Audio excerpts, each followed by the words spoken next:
I just wonder, Drew, if a day will go by where we don't have to talk about Antonio Brown. He needs to be cut from every team in the NFL except maybe the Chiefs. I was going to say, do the Chiefs pick him up? I don't know. Welcome to Sports Around the Bar, where we've got a lot of Week 3 action to go over. We've got probably the worst Thursday night football game you've watched since last week to talk about, as well as Antonio Brown. Not a day goes by where we don't talk or think about Antonio Brown 24/7. So we're going to talk about him a little bit today. We got a lot going on. Let's start with Antonio Brown because it's what I care about the least now. I'm so burnt out on this story, Drew. I'm so burnt out on every episode. Something new is coming out and something we have to talk about. Can we move on? Can we just finally lay this to rest? I say that 3 days from now he's going to be signed. I don't know who it's going to be. I don't know who's going to go after him. Maybe it's the Chiefs. Maybe it's the Bills. God, no. God, I hope not. Someone's going to sign this guy. It's going to happen. Well, the Bills did want him. They did want him. Absolutely. Yeah. And they're 2-0. Yeah. And the Patriots are still in their division. What's up, Charlie? Glad you could join us, man. Do we have to talk about him, though? We got to talk about him. We have to. Obviously, if you haven't heard, if you've been living under a rock, he's been cut by the Patriots after these new rape allegations have come out. Apparently, there's a second woman who stepped forward and said, he did it to me too. And apparently, he sent some threatening text to her saying, hey, maybe it'd be good for you to let this go. So now that that's all come out, the Patriots have decided they've had enough, and they've released him too. So, Drew, is it the right move for the Patriots? Yeah, they should have never signed him to begin with. They shouldn't even had him play. And the Steelers did screw up. By getting rid of him? I don't think so. By getting rid of Le'Veon Bell. Okay. Yeah, I was going to say. Ian said that for everyone saying the Steelers should not have gotten rid of Antonio Brown, well, he had some choice words for him. But I'm kind of with Ian here. When this came down and we saw the Raiders pick him up for a 3rd and 5th round pick, we were talking about the Raiders got a steal, right? They got the best receiver in the game for a 3rd and 5th round pick. Now, all of a sudden, the tides have turned and Steelers look like geniuses. They got a 3rd and a 5th round pick out of a guy who hasn't been able to stick on two different teams. Yeah. Crazy, man. Just crazy. John, good to see you, man. We are going to talk about the Finns today. My question is, can they cover that 22-point spread, and will we finally see them get a little bit better with Josh Rosen starting? We'll talk about them here in just a sec. Oh, he's saying Antonio Brown to the Dolphins. Would he sign with the Dolphins? And should the Dolphins sign him when you're this far in the tank? No. I don't think so. Well, How you doing, Austin? You already Good got to see enough you. problems in the locker room. Jamin, what's going on, man? He says, AB, boring AF. Who didn't see this coming? Chiefs would never go for him. Just Jalen Ramsey away from a Super Bowl. I don't think the Chiefs are going for him either. I don't know. There's no way. But there was rumors about, possibly signing him when the Raiders cut him. There was. Yeah, definitely. Now I think there's too much. I think everyone's going to hold off until some of these allegations we get to learn more about it, especially with the NFL talking to one of these girls for over 10 hours. I think the NFL is going to let one of these teams know before they make the move, like, hey, here's what we know. You need to know what you're getting into because we don't need another shitstorm from Antonio Brown. Yeah. I think all teams are going to be holding off until they get a final clear from the NFL. Absolutely. Sure. And John says if he wants to play in the league, then rebuild with Miami and get your crap together. They don't really have any locker room issues right now besides people not wanting to flake out. Yeah, but does Antonio Brown make that worse? Sometimes when you start losing and you have an attitude that bad and it goes sour in your locker room, he can make guys you want to keep around disgruntled with the team. I think Jalen Ramsey's a good example of that. Yeah. He's one of those guys that if you keep him there, he might be the problem in Jacksonville because last year we saw that defense take a huge step back when they started losing. You saw him up there say, man, I just want to win, yada, yada. Then play better. Don't complain. Say, I want to trade because we're not good enough to win here. So, again, having a guy like that in the locker room can turn things around. Even for a bad organization, you can lose out on some guys that you want to keep around. Steven says, Steelers didn't win anything in the trade. How are the Steelers with AB? How are they exactly looking now? Well, they got an extra 3rd and 5th round pick. AB screwed the Steelers, the Raiders, and the Pats. Would they be better with Antonio Brown playing and on message and everything? Of course they would. Dude, but I know, this guy's been following us around for like 3 hours. Why did you bring your boyfriend here? All right. Anyway, we'll move forward. Thank you for that, Drew. You're welcome. I still think the Steelers got the best end of the deal. When you look at what the asset has become, getting a 3rd and a 5th round pick out of a guy who can't get on the field at all and is causing all these distractions off the field, that's a steal for me. I mean, not just one pick, but you got a 3rd round pick where reasonably you can get a guy who can come in and help the organization right away. I think that's a great steal for the Steelers. No pun intended there. I think they did a great job by making that happen. Nothing to say. You're still distracted by the fly. Dude, grow up, Drew. Come on, man. It tried to land in my eye. Okay, how do you grow up from that? You blink faster. That's how. Oh, okay. All right, we're not going to dwell on Antonio Brown. We got to talk about some of this action. Let's get into that Sure. massacre that was the Thursday Night Football. And I'm not just saying that because my team lost. It was ugly to watch. I mean, when you've got guys like Tom Brady going to Twitter saying, "Man, this is so poorly officiated. I don't even want to watch it anymore." Right. It was absolutely atrocious. We saw the Titans play like garbage. We saw the refs referee like garbage. It seems like the only guy who showed up to play here was the Jacksonville front seven and Gardner Minshew. I was everyone waiting wants for to you talk to say about. that. I was waiting for you to say that. Man, yes. Gardner Minshew. You know what? I said this to you on the phone today when we were talking about this game, and as much as Minshew is playing really well for a team that's probably offensively playing a lot better than it should after losing their starting quarterback, I think it's more the fact that when you compare the two quarterbacks, you have a pro that's been in the league for 5 years now, and you have a rookie starting his second game ever in the NFL, and it looks like the roles should have been reversed. I just think it's hilarious that there are two backups now playing in the AFC South, and somehow the Titans still have the worst quarterback in the division. I think they lost this game because of Marcus Mariota. He couldn't get it going. I know all the stat guys out there are going to say he threw for 300 yards and he didn't throw a pick. I get it. But if you watch that game, almost all that came in junk time when the game was already over. He was absolutely atrocious. Yes, the line didn't do him any favors, but it's not like he was just swamped. It wasn't like the Ravens game last year where they were just every play in the backfield hitting him. He had plenty of times to throw. He was missing passes. I thought the best thing out of this takeaway for the Titans was the Corey Davis catch, because we've targeted him like one time since week 1. That's supposed to be your star receiver, and he's got one target. That's not, you can't put that on him. I was thinking about you when I saw that because you're Mr. Corey Davis isn't any good, and I was like, how are you supposed to look good when the offense is this bad? I didn't say that.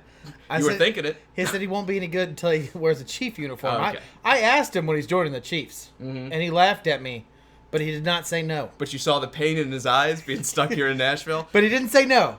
It's incredible to me. It just absolutely is. I get it. We got a lot of weapons, and they want to get Adam Humphries involved. They've still got Delaney Walker. They're trying to get the rookie A.J. Brown involved, but this is supposed to be your number one receiver. This is the guy you spent the 6th overall pick on. You're going to throw it to him once, and you're going to make him go make an acrobatic catch because Marcus put it 8 yards over his head.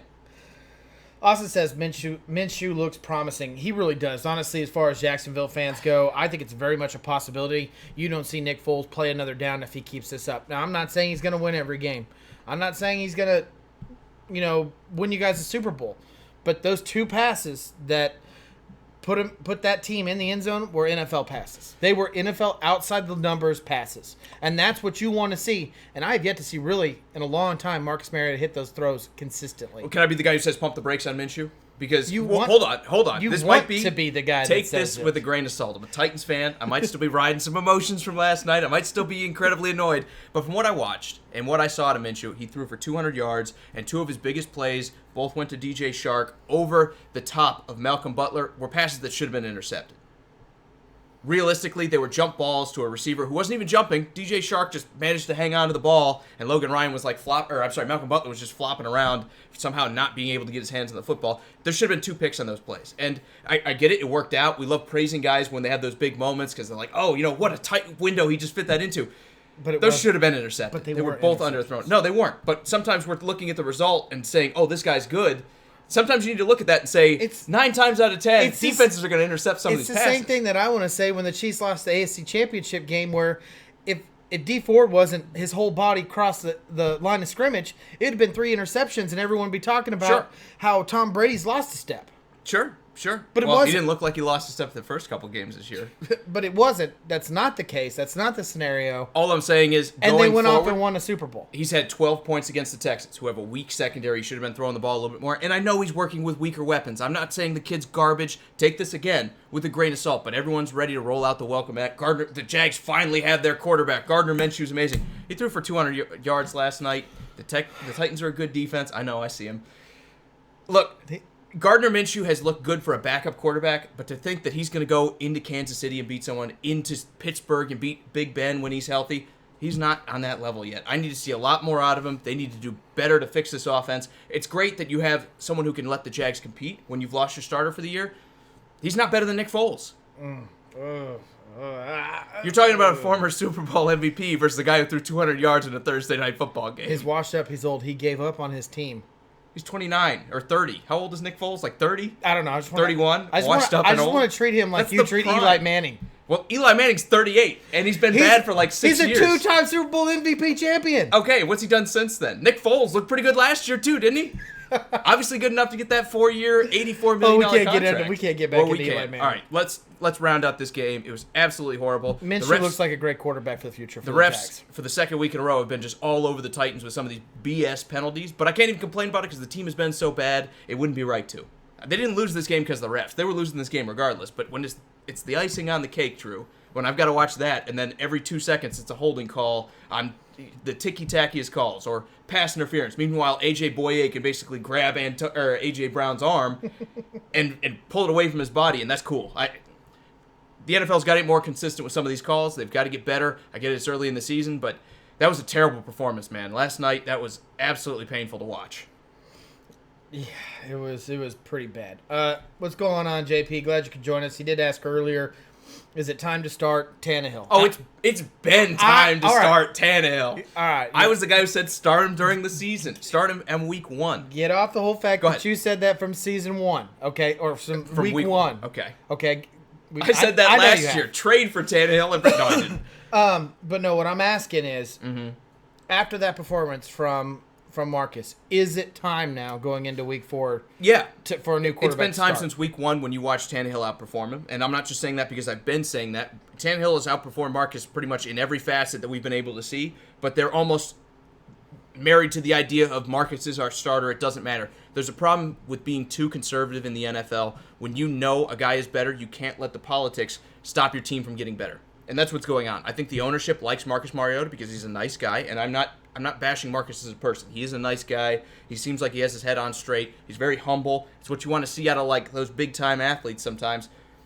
But the results speak for themselves. It has not been good enough for year in and year out. It's time to move on. It's been time to move on. I hope they learn from this one. The only reason everyone's talking about this is because this was a primetime game. If this was 1 o'clock and you had 8 other games to distract you, everyone would be saying, Marcus threw for 300 yards. He's a good quarterback. David, what's going on, man? Glad you could join us. Marky, glad you're here as well. He says he swears their front office wants us done. He's a Miami fan, I believe. Also, let me clear up something in the comments here really quick. Steven and JP are talking about Antonio Brown and how much money he's owed. He actually was not owed anything from that signing bonus until this Monday coming up. So the Patriots will most likely claw most of that $9 million back. There's a good chance he's going to make $150,000 off of that Miami game, and that's going to be it for Antonio Brown. It really just depends. It depends on what they're going to be able to do legally, essentially, and how the contract's set up. Because Antonio Brown, I'm sure, might sue them saying, hey, you owe me this money. You promised it was going to be there. It was not due to be paid out until Monday. There's a good chance this one goes to court. Joseph says, do not start talking about Eli like he's a god. Thank you. I don't think anyone was. You all the time. I can be like, Eli's not so great. And you're like, dude, 2 Super Bowls. Yeah, okay, that was great. With 2 amazing defenses. Give Phillip Rivers those defenses, he'd have 4. Give Big Ben those he'd have 4. He's 116 and 116. I know we don't have time for it. They were playing, and guess what they didn't do? Get to the Super Bowl. So. Yeah, with like the worst team ever for the Chargers. Steven says that they ride out Tannehill all season, starting with this next game. I will say it now. They win the division. That division is way up for the grabs, and Mariota holds the Titans back. I 100% agree with you, Steven. I think they'll be in the challenge. I think Houston's going to be hard to overcome because they played a lot of their tough games really early so far. And so far, the Titans have lost to Indy and Jacksonville, who probably need to be W's if you're going to beat a team like Houston. Even with Tannehill now, it's going to be tough to run them down. They still play twice. It's going to be a tough set, even if you go with Tannehill right now. But they could do it. They could do it. Yeah. The whole thing is the Titans need a quarterback who can put 21 points on the board every week. Yeah. Almost every week, probably 12 or 13 games a year, the Titans keep somebody under 20 points. If they can get that, I think the Titans are a legit playoff contender. Right. Well, let's get into the rest of week 1. Let's go into the first game. We have the Cincinnati Bengals going on the road to the Buffalo Bills. I like this matchup, and I think you like it as well, too, because Cincinnati right now is throwing the ball out of their minds. Andy Dalton is playing like he is just a man going for his next job, the next contract. This guy's balling out. But this is a legitimate defense he's about to face. Arguably the best secondary in the league, and in Buffalo doing it. I thought about it for a long time. Who could win this game? And I really did. And I like what the Bengals are doing because they're playing way beyond the talent upon this team, especially with 0 run game. And I will say this, if Joe Mixon can run anywhere near 80 yards in this game, I'm watching the fly. Keep going. I know. I think the Bengals can win this game. That being said, I don't think it's going to happen. I got to stick with the Bills like we did during the offseason. Even though they put up a lot of yardage last week, the Bengals, they didn't score a lot of points against the 49ers, whose defense, I believe, even though we haven't seen that so far, to be weaker than what the Bills have. I think in this game, the Bills' defense is going to dominate them. We may see Andy Dalton throw some. He may put up even 24 points in this game. The problem is that defense is so bad. Josh Allen's going to be free to throw here. He's going to be free to run. You're going to see Frank Gore run a little bit because Singletary's out. I think the Bills should and need to win this game if they're going to challenge for a playoff spot this year. How great would it be for them to start 3-0? It'd be great. And then they sign Antonio Brown on top of it. Game over. Patriots, who? No, I'm kidding. Ian said, week 4, not one, Drew. Did I say one? Ian, I can make mistakes. It's also week 3 while we're talking about it. God. All right, we'll move forward. We're all going Bills. We're sticking with our offseason pick. He's like my mom. We're all going Bills here. We're going to take the Bills, stick to our offseason pick, and we'll move forward to talk about what might be the worst game of the week, which is Miami going up against the Dallas Cowboys. I'm sorry, Miami fans. I don't mean to poke fun at you. I know everybody knows you're down, but we're talking about one of the worst point differentials in NFL history through the first 2 weeks. Now you're going up against a team with playoff aspirations that have been playing incredibly well to start the season off in the Dallas Cowboys. My question is not who wins this game, Drew, but do the Cowboys cover that 22-point spread that Vegas has given them in an NFL game? That's like a college spread when you get a money game.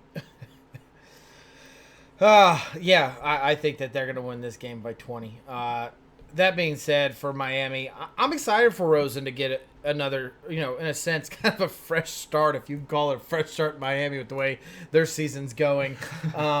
JP says Dallas by 78. I think that's probably more realistic.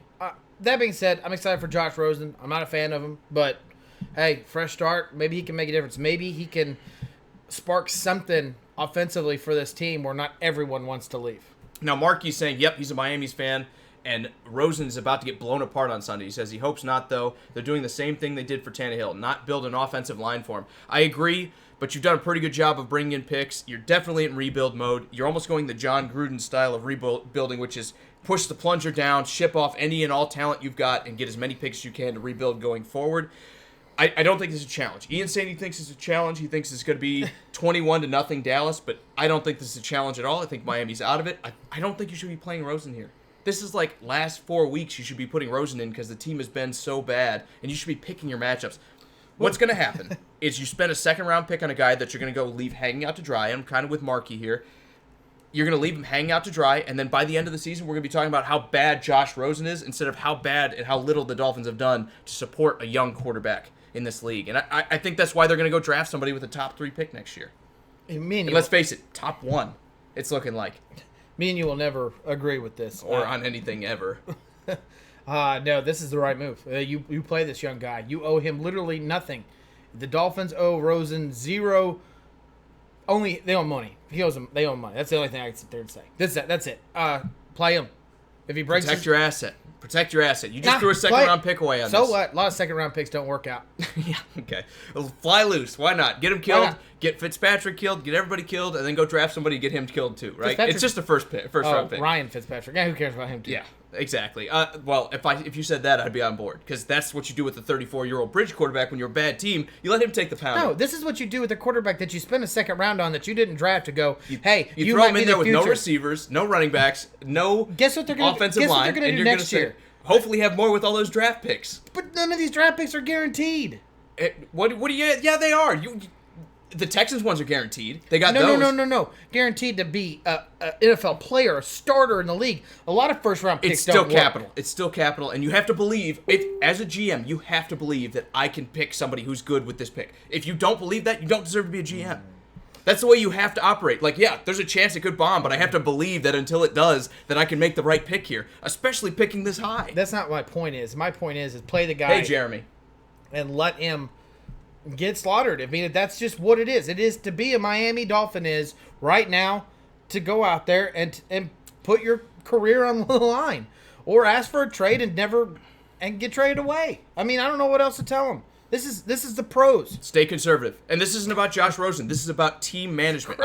Josh Rosen should want to play this game, and I think he does. But this isn't about what Josh Rosen wants. It's about you as an organization saying what's best for my players and what's best for my organization. Throwing a guy out to the slaughter that you just threw a second-round pick away on is not the best thing for your organization. The best thing for your organization is, hey, let's pick a matchup. Let's pick a bad defense. Like if we play Cincinnati or Tampa Bay, and we play one of these defenses that can't hold a candle to anybody in the NFL, and we actually have a somewhat decent shot for this kid. Don't play him against Dallas, who's going to go out there and just murder him with those incredibly athletic linebackers who are going to maul this offensive line.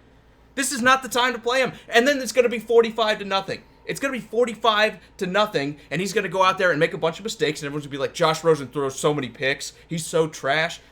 This is how you wreck young quarterbacks. You put them in when the team is not ready for them to succeed. Right now, Miami's not ready for them to succeed in this game. We can disagree. We don't have to go into it. We can disagree. I don't need to keep going into it. Marky says, I personally don't care about our draft picks. We only keep 95% of our draft picks. Then we get rid of them before the rookie contract is up, sadly. But you have to believe that maybe eventually, if you take enough high first-round picks, the Jacksonville approach, sooner or later, one of these guys are going to be good. And now Jacksonville's good because they were up there for that long. It blows my mind. I don't understand why you wouldn't play Rosen. You need as many games as you possibly can. Not like this. To put it. Not like this. There is no pot of gold at the end of the rainbow for the Miami Dolphins this year, man. They're gonna have to play him some point.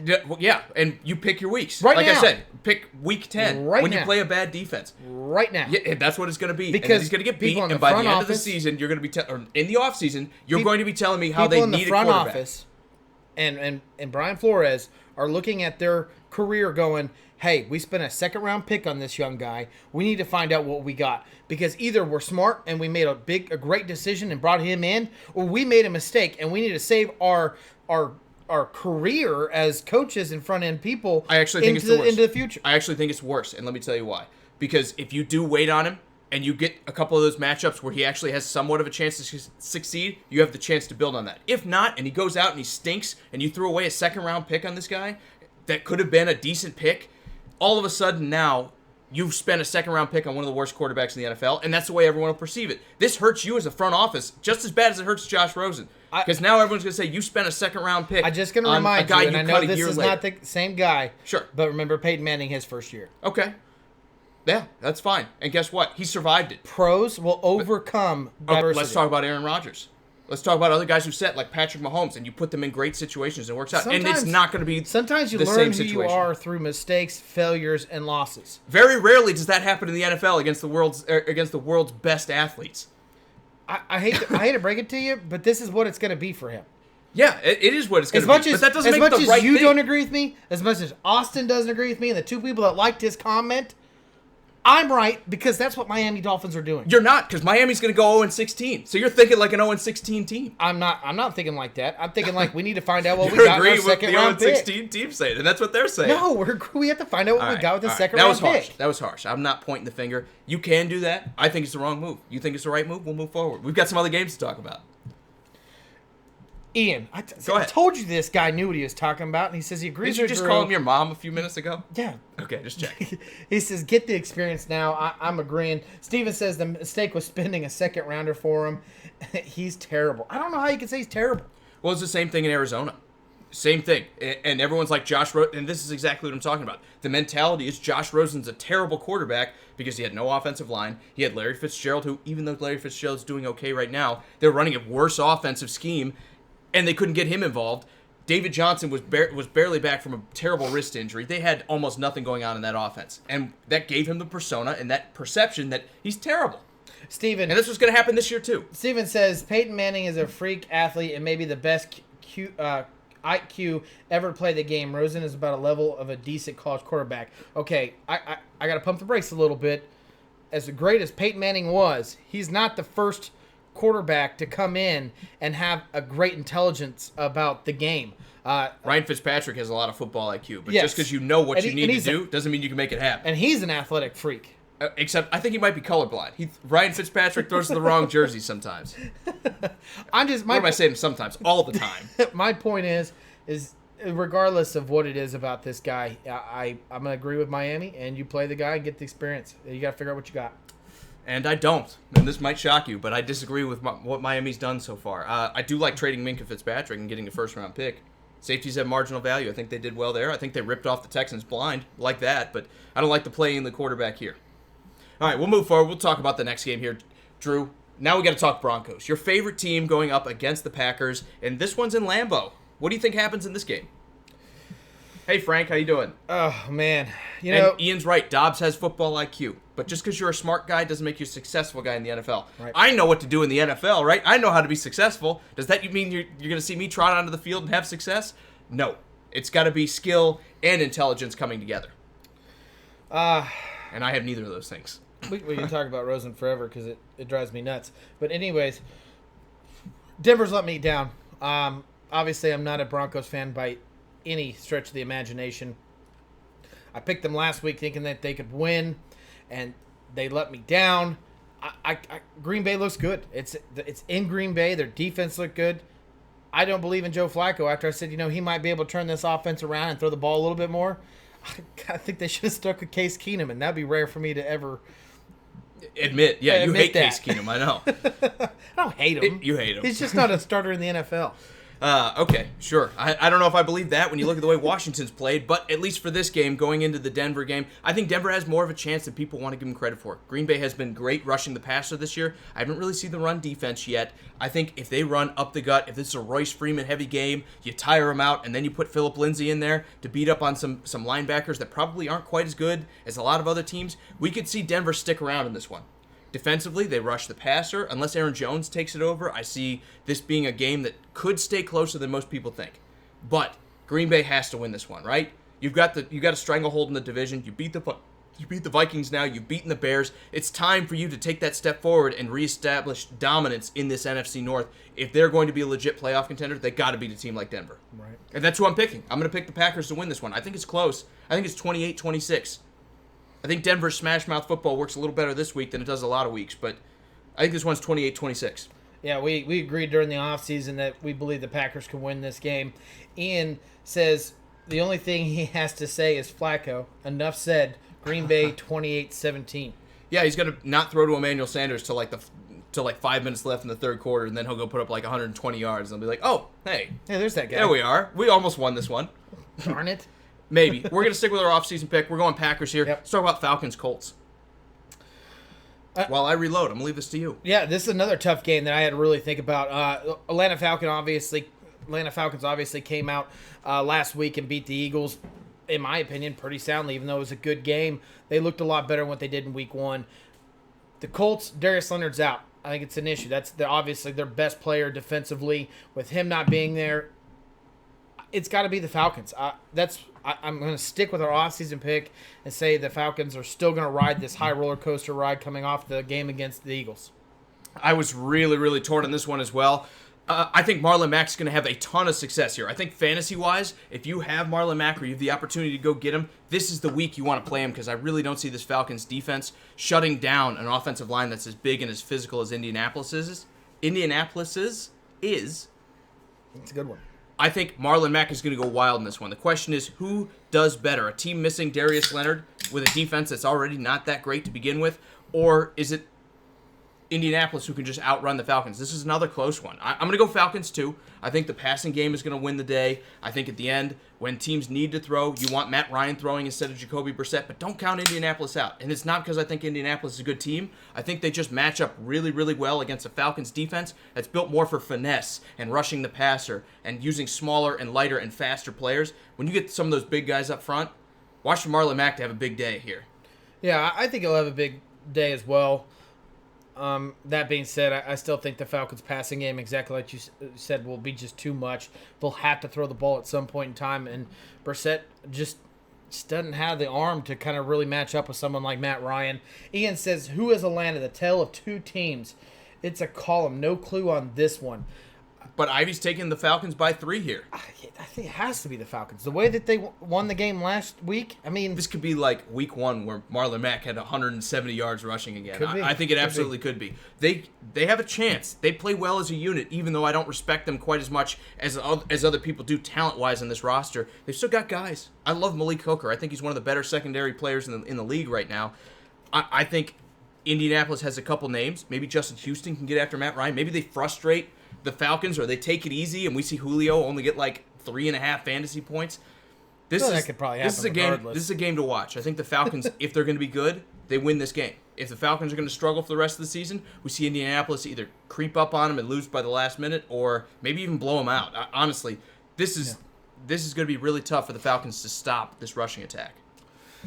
Our next game, we have the Baltimore Ravens going on the road to the Kansas City Chiefs. I'm not going to lie. This is a game that makes me nervous. It is our homecoming game this year. It's our first home game. I believe that's going to kind of give us a favor. If we were going to Baltimore, I would actually pick the Ravens to win this game. I think with Kansas City being at home, with all the fans being loud, excited. Remember how close this team got last year to beating us? You were telling me 16-0 before the season, Drew. There was no way you're taking anyone but the Chiefs until they lose one. I didn't say 16-0. You were thinking it. Charlie's going with Atlanta here. Also, Jeremy was saying run the football, control the clock, win the game, going back to the Indianapolis game. He says easy. I think Atlanta might be saying the same thing. Keep this offense off the field, rest the defense up, run the rock. We need to get Devontae Freeman involved a little bit more, and this might be the defense to do it against. So I think this might be a short game. I think there might be a lot of offense, a lot of running the ball, and this is one of those games that gets done in like 2 hours and 43 minutes. Ian says if Kansas City doesn't win this game, they'll find another bar. He's just kidding. Counting on my team. I hope so, man. I hope it works out. Steven says the Eagles secondary is terrible. That made the Falcons look better than they are. He thinks Indy will win this one by a close one. The other kind of point to point out is, except for Malik Hooker, I don't really respect a whole lot of these guys in the Indianapolis secondary. I don't think they're particularly great. I think, again, defensively, they have Darius Leonard, who has been a great leader for them, a great tackler, but he's going to miss this game. This is going to be a struggle for across the board, I think, for Indianapolis keeping up with the Falcons. This is the game the Falcons reestablish themselves. Maybe they struggle against some of the better defenses. I don't know if that happens week 3 against the Indianapolis minus Darius Leonard. They're missing the best piece of their defense, hands down. No doubt. Austin says this is the highest scoring game of the week, the Ravens versus the Chiefs. I don't know. This could be clock control, too. We saw Oakland really step up against the Chiefs, who maybe it is because Tyreek Hill's out. Maybe they struggled a little bit. They caught that little burst where they caught the Raiders kind of slack-jawed or whatever you want to call it in the second half where they weren't quite ready for it. But I think the Ravens could run the rock a lot. They could score some points doing that. I don't know that Kansas City has the linebackers to stop this rushing attack.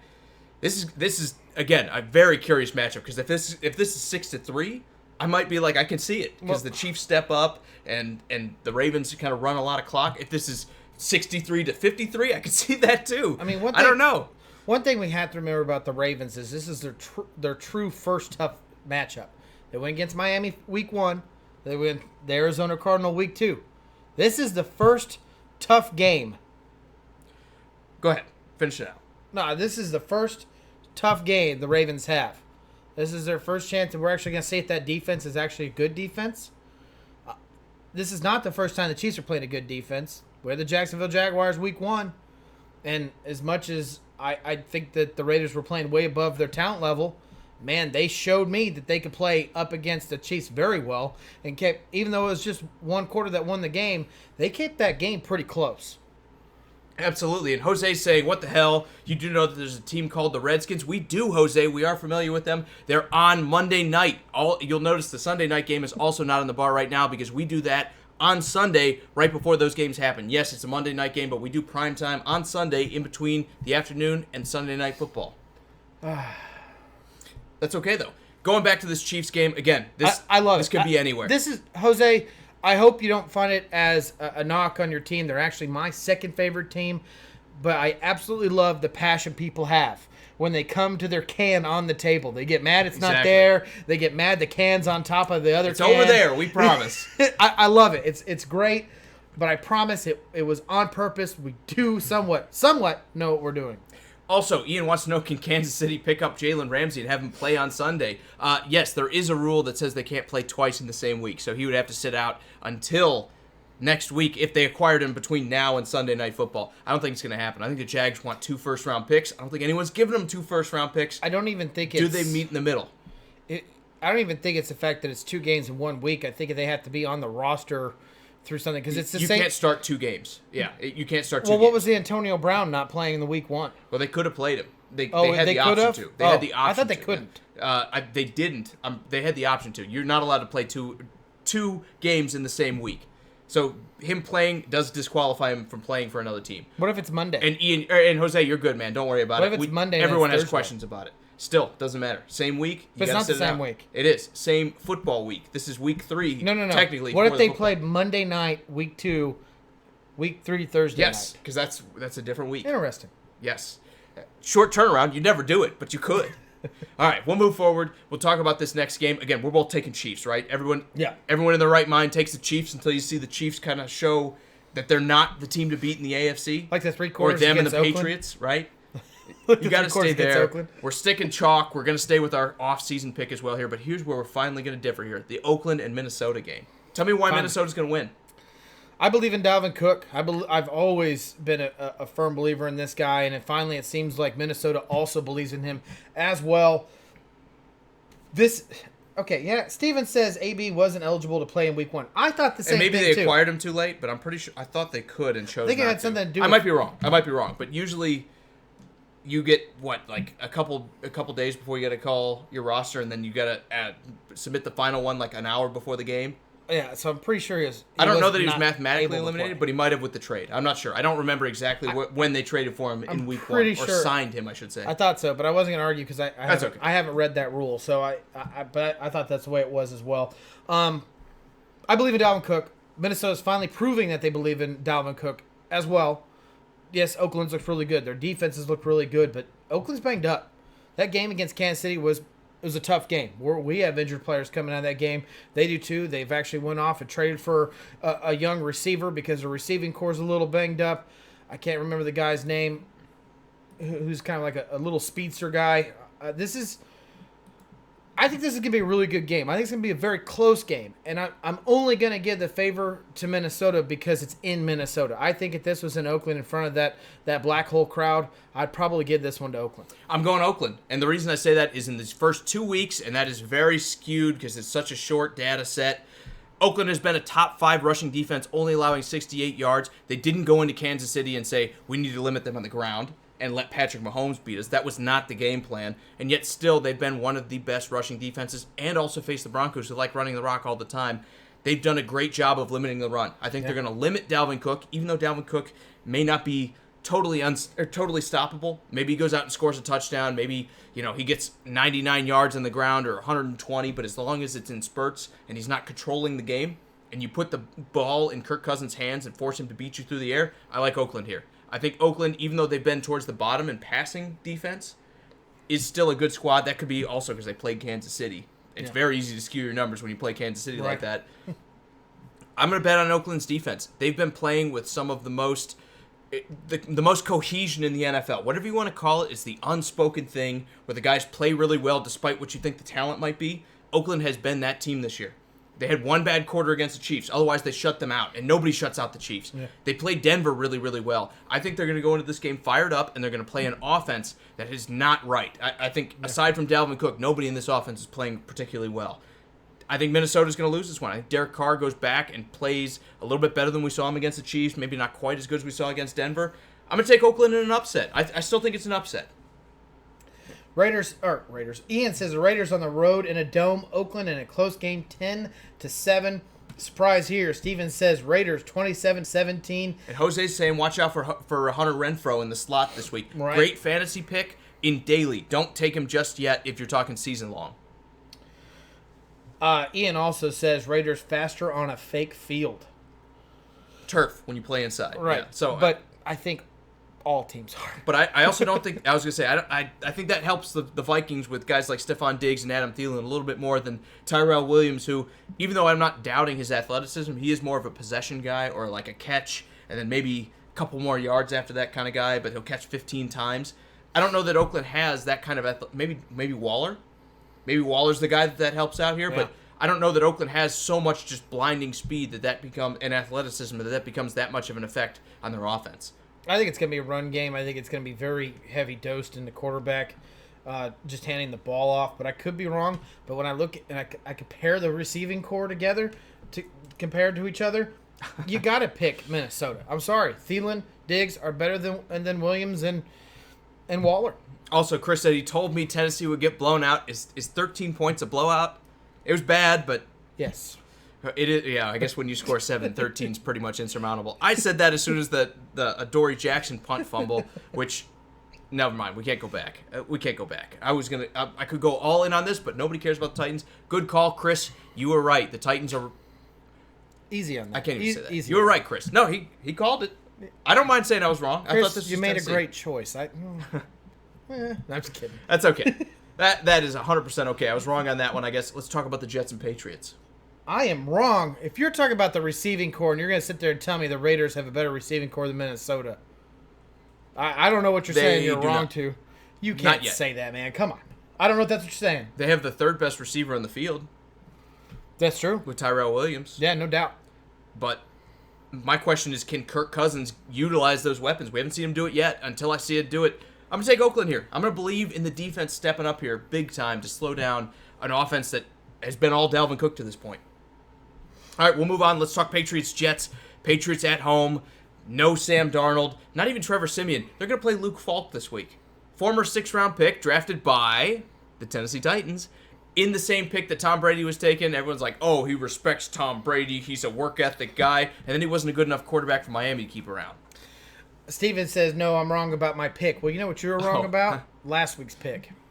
That is true. He did get you there, Steve. Also, you were right when you said Oakland would win the first game. Your shirt's still on the way. Who made that bet, Drew? Not me. Definitely you. It was Drunk Drew. Okay. You blame that guy.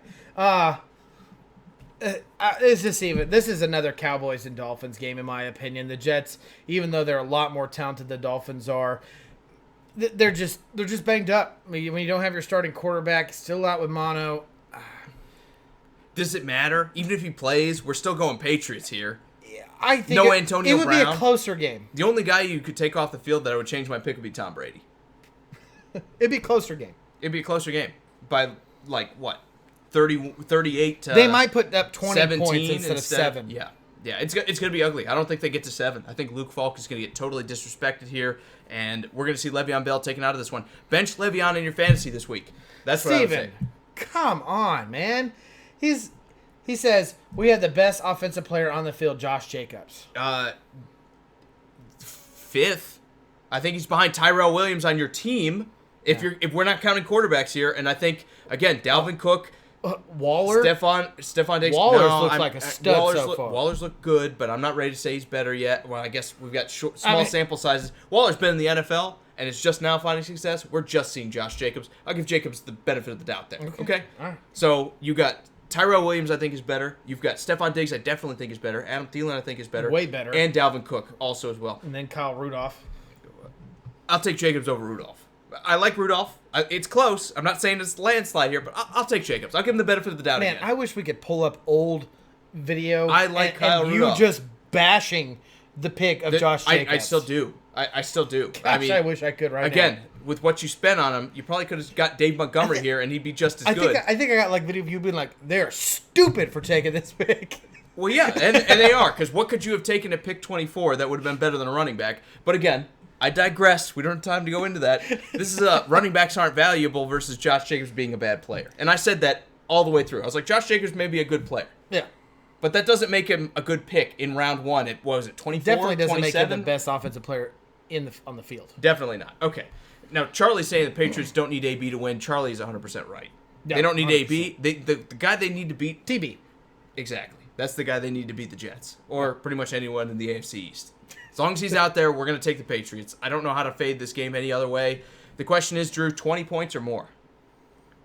I'm not sure where this line is. I think it's like 16, but it's going to be more than 6. I'd take 16. We're talking about Luke Falk here. And to Ian's point, yes, he was the leading passer in the Pac-12. Jets is a better defense than Miami. So, they beat Miami by... Does C.J. Mosley play? You know, Does Quinn Williams play? I don't know. What Again, they were banged up last week. I'm not sure I'd want to play them against the Patriots. Just take the L and get everybody healthy. Yeah. Especially with your quarterback out. Again, this is all Patriots here. Ian's saying 35-14. Steven's saying 45-7. It's getting real sick. Chris, Go ahead. Chris, I was just going to answer. We picked the Falcons in the offseason. We're both sticking with the Falcons on this pick. But he's saying blowout, or he's saying Falcons should win this one. I'm saying watch out for Marlon Mack. I think this one's going to be close, and this is from a Titans fan. I'd love to say Indy sucks, and they're going to lose this game. I'm not saying a blowout, but I think the Falcons should handle it pretty easily. I think Marlon Mack goes wild here. I think Marlon Mack and that offensive line are going to be beat up on a finesse defense. And I'm going to say watch out for the Colts. There's a chance to upset, but I got to go Falcons. With Darius Leonard out, I can't go with the Colts. He's your best defensive player. He's the engine there. He's the guy that makes you an average defense instead of a not-so-average defense. I think the Falcons win this one in a close one. Go to the next game. We've got the Detroit Lions going on the road against the Philadelphia Eagles. During the offseason, we took the Eagles to win this game. Excuse me. This is another tough game for me. I think the Lions are playing pretty good ball. They're obviously undefeated, Ian. But Ian hit 12-4, or maybe it's 12-3-1. Do they get this one? I think the Eagles are embarrassed. I think they're embarrassed about the outing that they put up against the Falcons. Being at home again, I think the Eagles can win this game. I think that they will find, even though Deshaun Jackson's not playing, they will find Carson Wentz airing the ball out again. Yeah, arguably a better secondary. But I just don't think the Lions are going to be able to keep up with a team like the Eagles if they find their mojo early and often. Even despite all the injuries, there's too many guys for Darius Slay to stop, and until I see somebody step up in the secondary for the Lions, I'm not going to pick them. I think they'll try to run the ball against this Philly defensive front. They may even have a little bit of success, but Kerryon Johnson can't win the day here. Even though I picked him last week to have a big week, and he didn't, I think he's going to get a lot of work because I don't think the Lions want to go into this game throwing all over the lot. Philadelphia's been weak against the pass. This might be the week we see them creep back closer to average. Remember, yes, Washington's not a good team, but they played the Falcons, who have more receivers than almost anyone in the league. And they held them to 24 points. I think the Eagles are starting to come back towards the average. I think we see that again. This could be a low-scoring affair, but I think Philly wins this one, I'm going to say 24 or 23 to about 10 for the Lions. They just don't have the firepower to beat a team like the Eagles. Lions are finding some love. And Joseph's saying, don't sleep on the Lions. A lot of Lions love in the comments, and I like that. Jose said Lions 27-21, and Chris is saying going for the upset. The Lions win 34-31 in overtime. This Eagles team falls to 1-2. That'd be interesting. That'd be interesting. Again, especially with Dallas looking the way they do. They're banged up. They're banged up in their defense. They didn't practice this week. Still looks really bad. They didn't practice, instead choosing to go and just do a walkthrough because everybody's so injured. So that is definitely a huge factor for this game, 100%. Ian says Detroit proves that they are real. Yes, Miss Jackson, they are for real. 21-17. They beat the Chargers, but I hate the Chargers. Remember? I'm sticking with my Eagles pick. I am too. I'm going Eagles here. We're sticking to the offseason. Eagles have to win this one if they're going to make the playoffs. This is the kind of team that even if they're looking better than they should, this is a playoff team has to beat. As good as the Lions look, I still think they're third in that division. This is a playoff team has to beat San Diego, L.A., whoever you are now. Chargers should have beat them last week, and they didn't. All right, we'll move forward. Chris is saying too many injuries. It'll definitely be a factor. I think the Eagles still pull through. Yeah. We'll talk about our next game here, which is the Panthers at 3:05 going up against the Cardinals. No Cam Newton, Drew. Does that change things? Oh, yeah. It definitely changes things. There's no doubt about it. This whole offense completely changes. Of course, you're going to see Christian McCaffrey get the rock plenty and often throughout this whole entire game. Well, that was our game plan last week, and it didn't seem to work out too well for him. I think this is the game where and I said this is going to be happening at some point. Kyler Murray finds his mojo. I'm going with the mojo this episode. And he's going to throw 300 yards, but it's also going to be with 3 touchdowns as well. Ian, I will take your beer bet on Detroit winning the North. You're going to have to remember for me because I always forget these. 100% that Detroit is not going to win the North. But if they do, I'll buy you a beer, man. Don't worry about that. Ivy's saying she hopes that the Lions will beat them down. They could. And David's saying that's being nice. I think we're talking about the Detroit and Philadelphia game still here. Dave, if you're saying that the Eagles are going to win this one, I think you're right. I do. I think the Eagles are going to win this one, but I think it's going to be closer because Detroit's defense is getting better every day. Charlie, yes, the Cardinals do break out, man. I think it is going to be a game. 2 games of 300 yards plus passing for a rookie quarterback, one of those being the Ravens. Yeah. This is one of those games that we got to ask, are they for real? I mean, the Panthers are a good defense. At some point in time, one of those, those passes are going to break for a TD. Yeah, and we saw the Panthers slow down the Rams. I think this is a good defense. If they show up this week, we can talk about the Cardinals at the very least being a legit offense. And the Cardinals are getting some love. Jose said Cardinals 24-17. Austin says Cardinals win. And Chris says with or without Cam, the Cardinals beat a weak Panthers team 24-17. I think Cam's shoulder's still messed up, so I'm with him on that one. If they throw Cam out there and say, hey, I don't care about the foot injury that we know you have or the shoulder injury that we're not going to address, even though we think he's probably still messed up, I think the Panthers still might lose this one. I'm 100% with you there. All I got to say about this one, this is the situation that it's okay to play Will Grier when we're talking about rookie quarterbacks. We had a big discussion about that earlier. This is the situation because you have maybe not the best offensive line, but you've got a suitable offensive line. You have Christian McCaffrey, a couple of young and dynamic receivers in DJ Moore and Curtis Samuel. Sorry. I always forget his name. I was distracted. That's okay. You have guys that if you put Will Grier in the game and he doesn't succeed, you can say, hey, we've got a couple up-and-coming receivers. We've got Christian McCaffrey. We protected him halfway decent. We know more about him instead of just throwing him out there with a team like the Dolphins where you have nothing. And this is my point here. It's okay to play someone like Will Grier today. Jose said Kyler is going to have a great game, 27-36, 385 yards. And Ian that's a lot of yards. I'm going to bet under 300 on this. I think the Panthers keep him under there. But he's been good so far, and he did it to the Ravens. I was about to say, Ian, okay, he messed up. Just if Cam is out, which we are aware of, we're just throwing if he even played doesn't make a difference. Right. He thinks Kyle Allen keeps things going for CMC. I don't know what CMC. Christian McCaffrey. Oh. I don't know that. I'm going Will Grier here. You just spent that compensatory third-round pick on him. Why are you not playing the rookie? Find out if he's any good. If he's not, with Cam having the injury struggles, maybe we need to consider taking somebody next year. But this is a situation it's okay to play a young quarterback in, where you have something going on the offensive side of the ball. Even if it's not great, you've got something. And you've got something that you can actually get an accurate representation of what you're going to get out of him. So that's why I'm saying go with Grier here. I'm really surprised he's not starting. I get it that Allen's starting, but it really kind of takes me for shock because I thought that was going to be their future. I guess I was completely wrong. They have Tyler Heineke too, right? Right. Unless they cut him. I'm not 100%. Again, my backup watch has been incredibly off this season. I've been off on these backup, like third and fourth string quarterbacks. Talked about this, dude. I know. My bad. I meant to study up on it. I think they still have Tyler Heineke, but I'm not 100%. Regardless, this could be Will Grier.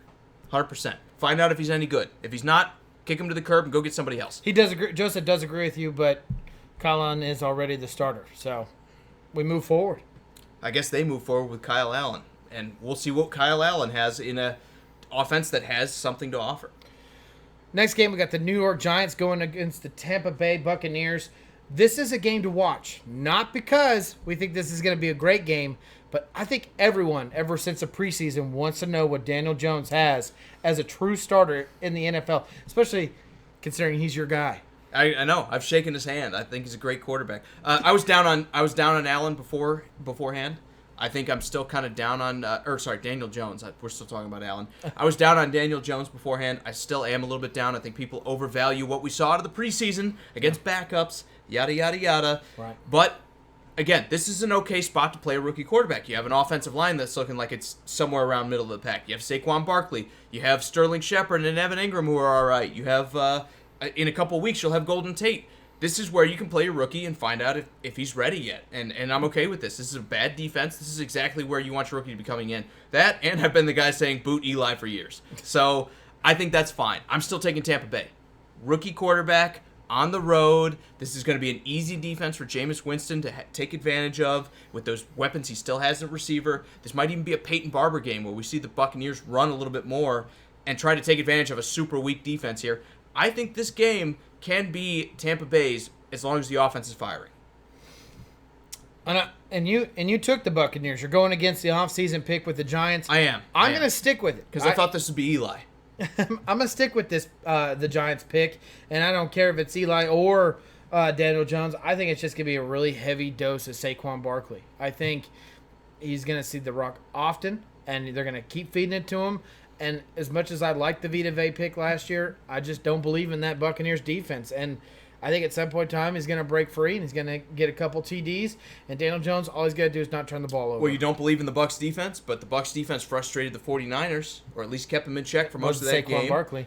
Sure, but the 49ers just blew out Cincinnati, and we thought, again, these Still defenses not were on Saquon par, Barkley. right? Sure. And maybe Saquon's I'll give you that. Saquon is the X factor here. If Saquon has a great game, and he might have it against this defense, we're going to see the Giants potentially win this game. I don't feel great about my pick, but I'm also going to go with the fact of everyone probably knows Saquon's going to get a lot of usage here. They might cheat up a little bit. Maybe they limit him. Maybe they find a way to beat this offensive line. Again, this is a pick 'em for me. I'm going to go Tampa Bay because rookie quarterbacks struggle the first start on the road, and I think that's exactly what Daniel Jones is going to find here. I'm excited to see him, though. Again, Giants fans, you should be excited about the way your rookie quarterback is going to start against a defense that seems pretty susceptible to this point. Ian says, off the subject, he says, what do we think about Kaepernick's agent reaching out to NFL teams? That's his job, and that's what you have to do, right? But I imagine he's done it to every team with a quarterback injury probably since he's been out of the league, because if you want to get back in, it's the easiest way to do it. Absolutely. You reach out to the team that potentially my guy could be better. Justin said the Bucs because of the defense. He says Shaq Barrett has a big game, 17-14 Bucs.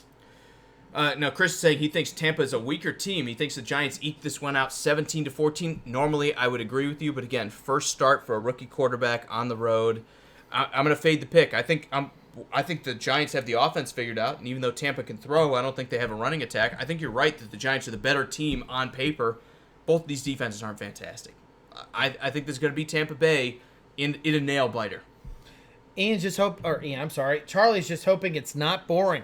Yeah. I mean, that'd be fun, right? There's a good chance it is, but what do you mean? You didn't enjoy the Thursday night game? Yeah, we're still gonna watch it. And Jose's taking the Giants 24-21. He's saying Barkley runs it down their throats, so he's kind of with everyone else. There's a chance he does. Definitely a chance. I'm taking a big risk betting against Saquon in this team here, right? Joseph thinks the opposite. He thinks that the Bucs are going to shut down Saquon and they're going to make Daniel Jones throw. That's got to be the game plan. Well, if you go into sure this, the game yeah, plan. exactly. You got to put 8 guys in the box and say we'll just one-on-one versus everyone else. Ian is also saying Tampa Bay is surprising him, and he thinks 28-10. They're 1-1, and the one they lost, they played. I don't want to say offensively they played well, but defensively they frustrated the 49ers who scored 41 points the week after. Right. Who knows? We'll move on. I'm going to take the Buccaneers here. Drew's sticking with our offseason pick of the Giants. And at the very least, we've got a game that is just as confusing next. I think when you talk about the Texans and the Chargers, what Chargers team shows up? Because these are the games they usually compete in against the playoff teams. They get up for these games. Going against the Texans team that, minus kind of losing some concentration beforehand against the Saints, could be 2-0 right now. Right. Then again, Gardner Minshew almost beat him in his first start on the road. I'm pretty sure that was in Houston. Yeah. So, again, how good are the Texans? How good are the Chargers? I have no idea, Drew. It's week 3. I'm going to figure this out. This was a tough pick, and during the offseason, we picked the Texans to win this game. But, I'm going to change it. I think, again, another embarrassment move by another NFL team like the Chargers losing last week. I believe that they're going to come back and bounce, and you'll see a heavy dose of Eckler. You'll see a heavy dose of Keenan Allen. And I think it's just going to overwhelm the Texans. Yeah, Hopkins will bounce back, have a lot better game than he had last week. I just don't think it makes a difference. I think the Chargers, because they're at home, they're going to win this game. It's another one of those scenarios. If this was on the road, maybe it's the Texans. Maybe I'm showing a little bit too much respect to one of my division rivals, but I think the Houston Texans are a little bit hungrier of a team than the Chargers are. I think the Chargers, yes, they got embarrassed last week. They might come out and be a little bit tougher, but that home field advantage isn't what it is at a lot of places. I'm going to bet on Deshaun Watson and DeAndre Hopkins embarrassing a team like the Chargers at home. This might be the second back-to-back loss that gives Kansas City the full-on lead in that division. Yeah, Sandy, welcome to the show, man. He says Texans' offensive line is still horrible. And he Watson is right. is going to be running for his life. But that's the game plan like every week, and they still win games. So that's why I'm still going here with the Texans. Yes, maybe Phillip Rivers has a great day passing as well because Houston's secondary is bad. But they should frustrate Austin Eckler up front. We should see this Texans defense get after Phillip Rivers, who doesn't have a good offensive line himself. I think this is going to turn into a shootout, and I'm willing to bet on the Texans this time. We just saw them lose one to the Saints. I think this time they get it done and they pull one out here. The division's in their hands. Tennessee looks like it's terrible. You've got backup quarterbacks playing for the Jaguars and Colts. I think they're going to look to put their stamp on this. They're going to smell blood in the water. This is the game that they go out and win to set themselves ahead of the rest of the AFC South. Joseph is picking the Texans. Too many injuries at safety position. Merciless is going to have 2.5 sacks. And hopefully we see more out of J.J. Watt than we've seen these first couple weeks. Hopefully he gets after Phillip Rivers. I don't know that happens. Age might have finally caught up to Watt, but in this game, that front seven at the very least is going to be after Phillip Rivers, who is much less mobile than Deshaun Watson is. Ian saying Chargers have a bounce-back game after that tough loss. Don't know how the Texans travel, so the Chargers might have a loud crowd. They got way up on the Saints. Let me get a couple more of these. Chris says L.A. Chargers gets the win 24-20. Jose says Texans 35-24. Watson is going to have 38 yards on the ground and rushing 83 yards on the ground. I'm sorry, 83 yards on the ground and rushing for 4 TDs. But Sandy's saying Eckler 140 yards and 2 TDs here. Throwing TDs. Yeah. I was about to say, I was like, man, that's a lot of rushing touchdowns. That's a lot of rushing touchdowns. Fantasy-wise, that's a great week. Go take him in daily if you believe that. Sandy says Eckler for 140 and 2 TDs. If he does it, it's got to be through the air. These linebackers are going to be all over that rushing attack. I think Austin Eckler's been the best fantasy-wise running back in the NFL to this point. He's going to struggle this week against a front seven that's this good. I think the Chargers, again, are one of those teams that they can step up in big moments. Maybe they win this one. I'm willing to bet that they lose this one at home in front of a crowd that's not as enthusiastic, having seen them lost to the Lions last week. Next game, we got the Pittsburgh Steelers going on the road against the San Francisco 49ers. During the offseason, we took the 49ers. We did, and we're sticking with them. And we are sticking with to the guns. I feel much better with Big Ben not here. But did we know? We must have. We looked into the crystal ball. No, what we were betting on is a great defensive front for the 49ers, who this defense looks like it's good. They shut down Tampa Bay, who should be good on offense. They shut down, or respectively shut down, the Cincinnati Bengals. They put up a lot of yardage, not a lot of points. This defense has played really well against offenses that have been much better to this point than the Steelers are. Yeah. Now you've got Mason Rudolph in there. Again, rookie quarterbacks on the road in their first start, or what? He's not a rookie, but this is his first legitimate start on the road. This is going to be a struggle. I think Mason Rudolph struggles in this one. He's going to make some mistakes. He's going to be in front of a loud crowd. The 49ers look like a good team. Sandy says running backs against the Houston Texans are averaging per carry 6 yards a game. Interesting stat, but you got to look at it pound for pound. They still have a good front seven, and you're talking about one of the weaker offensive lines in football with San Diego. 6 yards a carry also factors in Alvin Kamara playing here and Leonard Fournette, who is better than Austin Eckler on pound for pound. He may not be in a better situation, but I would take Leonard Fournette before Austin Eckler. Hey, maybe Eckler has a good day, maybe so, but I'm not willing to bet on it. Not with this front seven, because that's what the Houston Texans do very well, which is play well up front on the line. Ian says San Francisco won't go 3-0, and the Steelers won't go 0-3. The new D will improve their special. Mason throws 2 touchdowns to his college partner, Washington. Steelers 28-20. Yeah, and I don't feel great about this game. I'm not going to say if the Steelers win this one, I'm going to be shocked. It wasn't like last week where the Lions beat the Chargers, and I was like, man, I didn't see that coming. But I still think this is one of those games that the Steelers have a lot to figure out. You've got the guy who's now starting in place of Big Ben. They have a lot of questions, and they haven't looked very good offensively, even with Big Ben. This defense has been playing on point. I got to go with momentum here. Joseph saying the Niners 24-14. The only thing is the Steelers need it more. And then Chris says the 49ers will lose this one 31-21. Rudolph impressed him last week in that second half. He wasn't bad. But again, now that you've got a full week to prepare, you're going to have some nerves here. You're on the road in front of a loud crowd out there in San Fran who's 2-0 and might be smelling the playoffs for the first time in a long time. I think this crowd's going to be wild. They're going to be after the Steelers offense that, again, with a backup quarterback that's this young, this is a tough ask, especially with this defensive line being as good as they are. Charlie's wishing Big Ben was healthy. Wish he could play against the 49ers, get a real test. He says, let's beat them Steelers. He's representing the Raiders, or the 49ers. The Niners nation. Man, I'm with you, man. I honestly think it. I know you're a little bit higher on the Steelers with Mason Rudolph going in, even though you're picking the Niners. I like them, but you know who else I'm high on? This 49ers defensive line. Again, when you take all those first-round picks, sooner or later they're going to be good. And the Jacksonville model. And I like Kyle Shanahan's offense. He's making Matt Breida and the other young, starts with an M, running back. It's Mostert. Mostert. I think it's Mostert. He's making them look like those guys legitimate starters in the NFL. I believe the 49ers are going to win this game, and I think they're actually going to win it pretty soundly. And real quick before we move on, Joseph says Big Ben's career is over.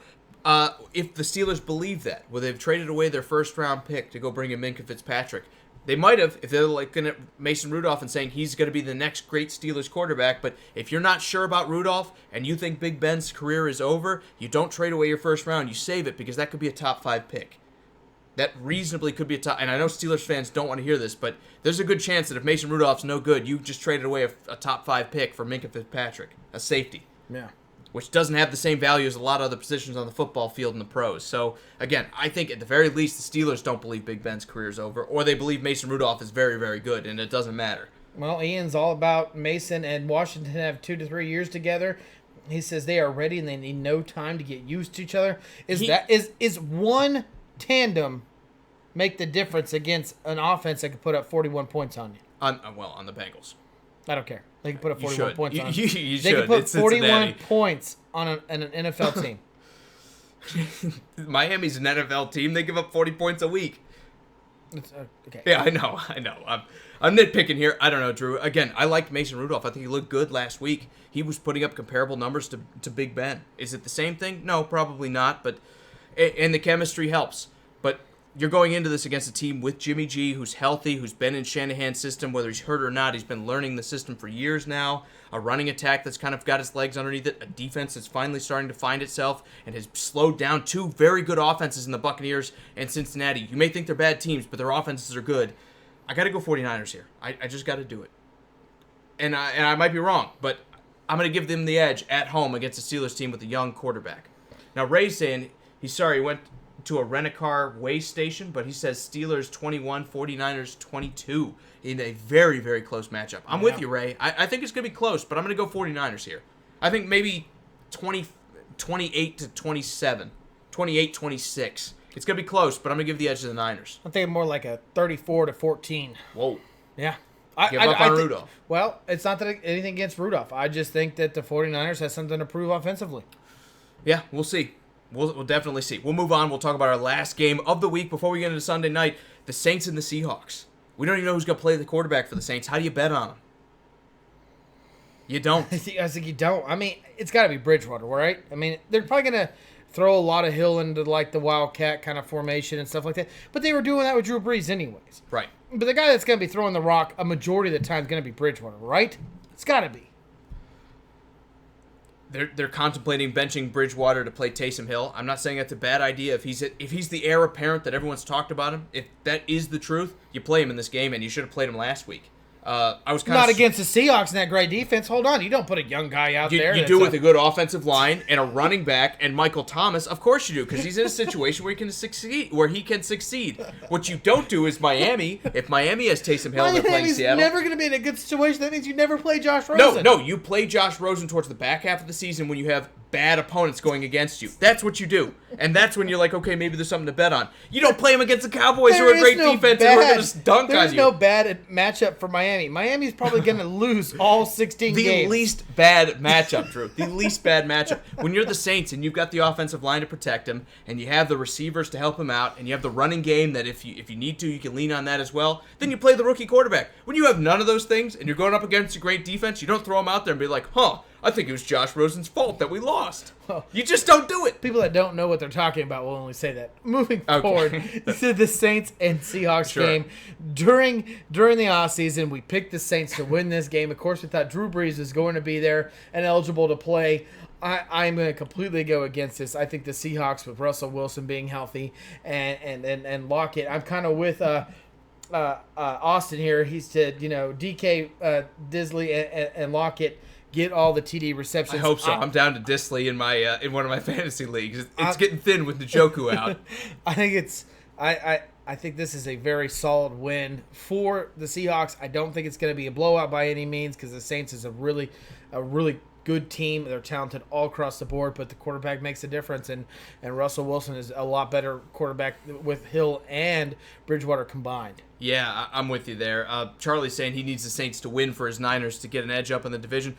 I don't think it happens here. Again, I like the Saints. Defensively, they were good, but they also kind of let Houston score some points. You're talking about Russell Wilson, who is on par or better than Deshaun Watson, in my opinion. Even if he's not as dynamic as they don't ask him to do all that stuff, he's not going to make many mistakes. It's going to be tough. We're going to need to see a huge performance of the Saints defense for this to happen. Yeah, Cincinnati slowed them down. But that's just kind of the way they play. They let bad teams hang around. We were talking about that. They're like the Chargers. They let bad teams hang around, but the difference is they beat them. They win, yeah.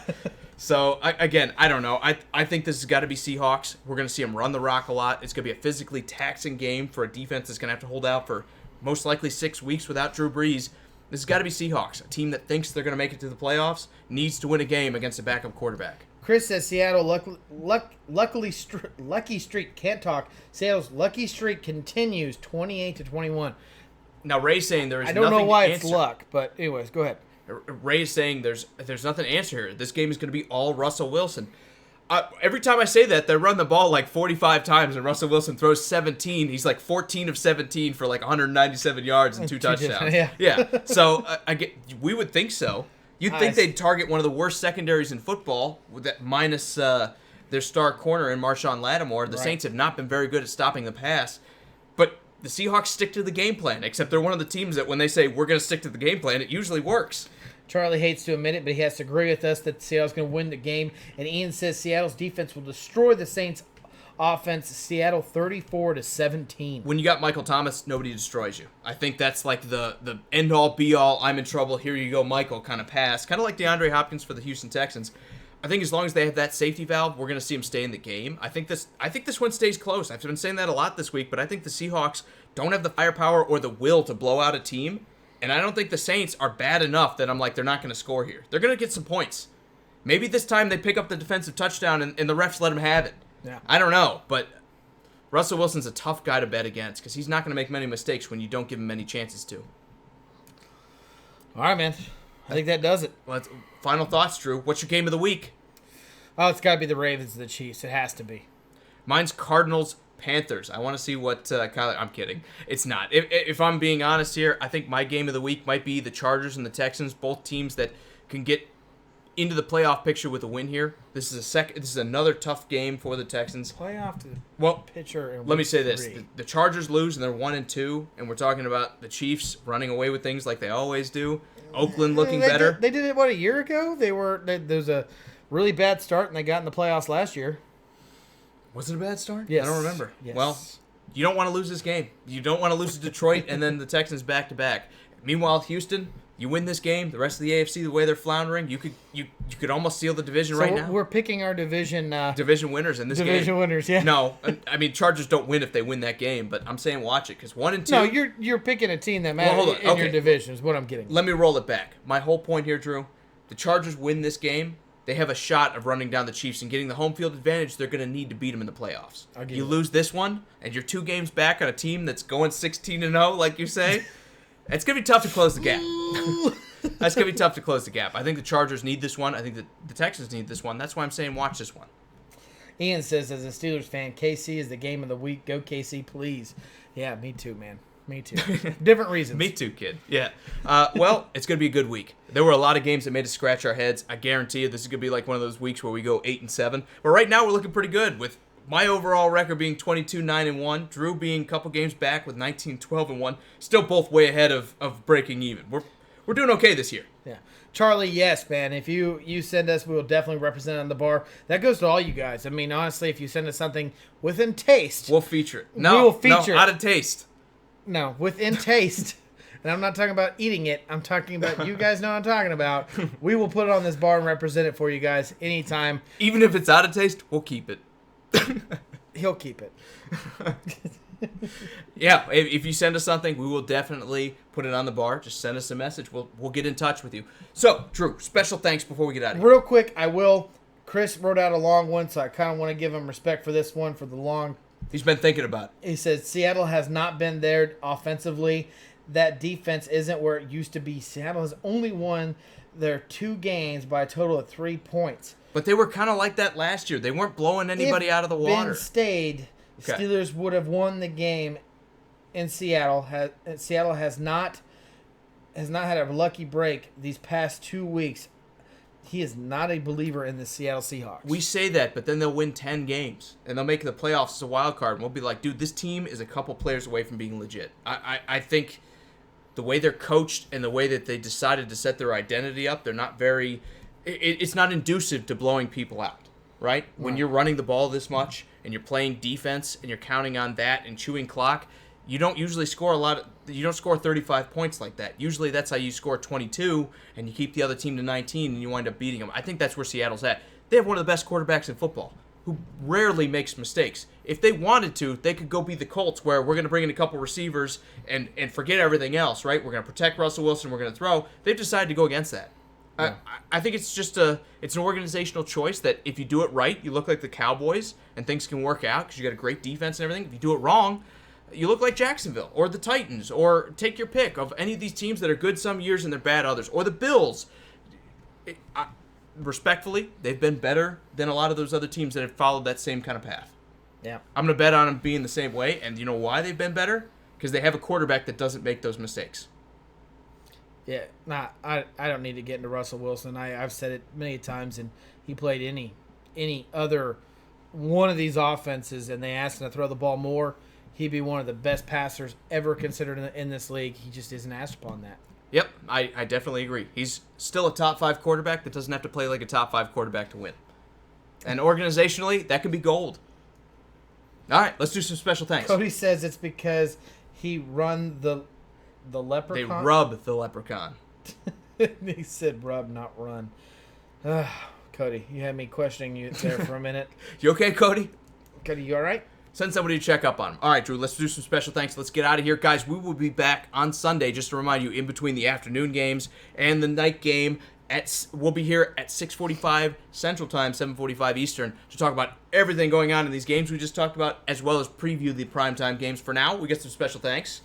What's up, Devin? All right, guys, thank you again for all your likes, comments, and shares. It means the world to us. Again, I know I'd say it over and over, but I mean it with all of my heart. You guys are the reason we do this show, Sports Around the Bar. Ian says, what makes Sundays better? Sports Around the Bar is on. What makes Sports Around the better? You guys are on. So we're glad that you joined us for that. You guys are the reason we keep doing this week in and week out. And we're doing a giveaway coming up here, so stay tuned for that. Yes, we had to film something, and it went poorly. We're gonna have to refilm something. I want you to know we could do this live and be perfectly fine, but as soon as we have to record it, we're trash. We're absolute trash. So thank you for joining us live, because otherwise I don't know how we get the show done. But I do want to give a special thanks to everyone out there that commented, and if I missed you, I'm so sorry. But Charlie, Ian, Jamin, John, Austin, Steven, JP, Marky, Joseph, David, Jeremy, Frank, Ivy, Jose, Chris, Sandy, Ray, Cody, Devin, you guys are all awesome. Thank you so much for joining us this evening. Yep, guys, we are out of here to find some more drinks. So hopefully, again, we catch you on Sunday to talk about everything going on in the NFL. It's been a fun one. Thank you for joining us tonight. We hope to see you Sunday for Sports Around the Bar. I am Jake, your bartender. This is Drew, and we will see you guys then.